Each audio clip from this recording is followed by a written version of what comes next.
So in the next big game search that you guys have going on right now, what are you hoping for? What do you think would round out the complement of gaming experiences that you have now on the floor at Dave and Buster's well? If you could kind of conjure up the perfect game for that, what would you do? I would hope that this contest brings to light some idea that would never occur to anybody.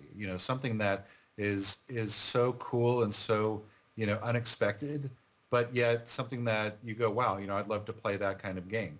And I think that opening up this opportunity to our guests, who are always very vocal and always very very outspoken in terms of the ideas that they have, giving them an opportunity to say, listen, here's an idea that we have.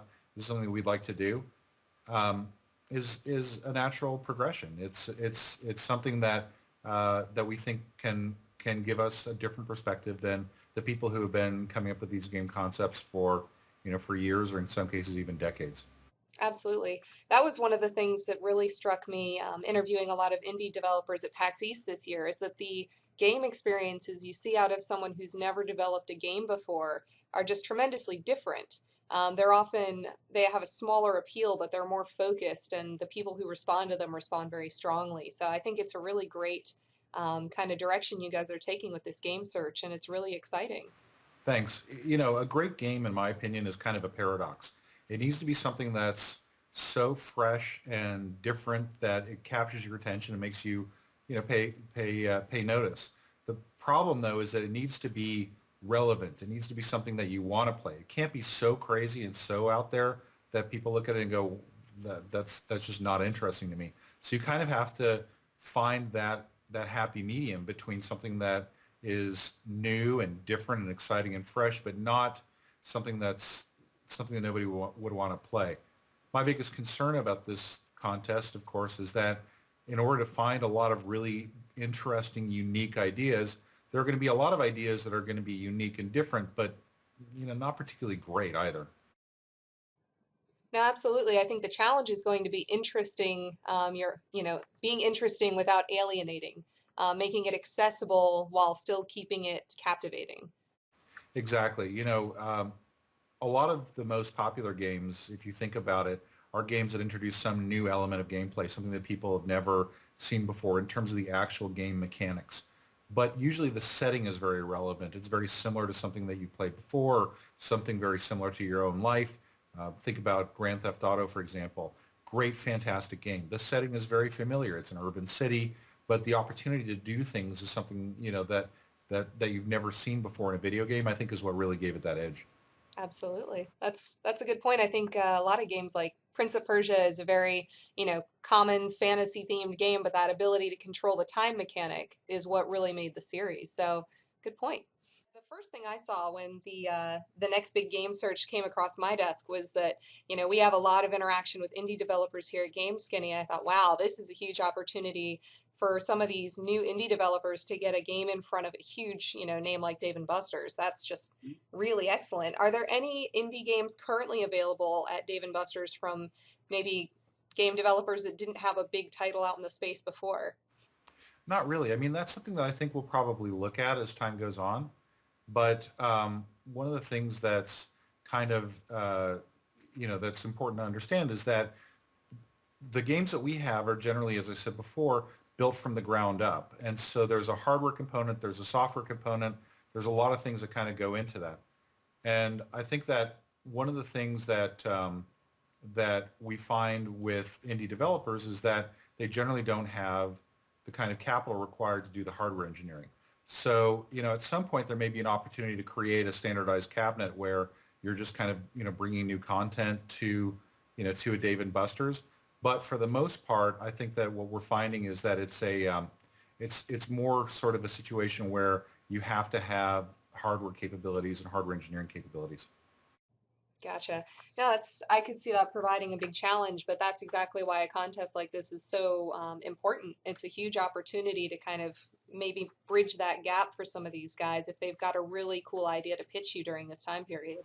Well, so, one of the things that I was trying to point out is that a lot of the hardware manufacturers, a lot of the guys that build arcade cabinets are actually much more receptive to good ideas wherever they may come from. And so I think there may be an opportunity to take, somebody with a great idea or somebody with software development skills and pair them up with somebody with hardware development skills to create the next big interesting arcade game. That's a really cool concept. So kind of connecting the hardware makers and the indie game developers and letting them work out something that's mutually beneficial. If the idea is right and people are open to it, I think that that might be an interesting match. So do you personally have any favorite indie titles, either out now or coming out soon? Yeah, I mean, where to start? I love games like Limbo, for example. It does a fantastic job of creating an interesting environment, and and thinks a lot about a lot of the details. If you look at even at sort of the audio design is intentionally thought through as far as the player's experience and kind of the character's perception, and so I'm a big fan of that. Clearly what's happening on the mobile side, a lot of indie games that I'm really passionate about there. And I think that, it's really interesting because although the barriers to entering the industry on the console side are very high, there's never been a better time than now to create an independent mobile game, social game, a game that's available through Xbox Live Arcade or some of the other distribution mechanisms that are available now that didn't even exist 2 years ago. Yeah, absolutely. And the great part about that is with such a low barrier to learning and entry and getting the tools, we have so many fresh ideas that are cropping up. It's a great time to be a gamer too. Absolutely. So how do you feel about looking at the next gen consoles? How do you feel about their indie support? Do you think that they're pretty much reaching the capacity of how much they can do to help support innovation on that front, or do you think there's other steps they could take to make indie development more painless? Oh no, I think there's always opportunities to cater to the indie development community. After all, where do big developers come from? At some point, they were a small indie developer, a couple guys with an idea, and a couple desks and a couple computers. And I think that there's always things that can be done. At the same time, I think that it's important to understand that on the console side, the business model is very different. It's really one where the there's there's incredible investment in developing very, very high performance and high quality games. And I think, the console manufacturers need to dedicate a lot of resources to helping support those kinds of initiatives. So I think that it's a very complicated topic. It's not as easy as saying, well, look, Sony, Microsoft, these guys have, billions of dollars. Why don't they just, give support and allow as many indie developer titles as possible out there? I think that, if I were Activision spending tens of millions of dollars on the next Call of Duty, I'd want to know that, I have a fair shot at trying to recover my investment. And so that's why I think that you're seeing a lot of this back and forth between the console manufacturers and the indie developers trying to figure out what the right role is. What kind of level of support can be provided and what kind of capacity there is in a virtual store like an Xbox Live or a PlayStation Network that can take advantage of that sort of supply. Very well put. Now, it's definitely a balancing act. I mean, they wouldn't have all that capital if they didn't follow some sort of business plan either. So, if we want to keep having great console experiences, we've got to recognize there's a business value that has to get returned there as well. When I was with Microsoft, when we created Xbox, one of the first things that we did was to create the industry's first independent developer program. It became very clear to me that that at the time, Nintendo, Sega, Sony, they were really only interested in working with large publishers.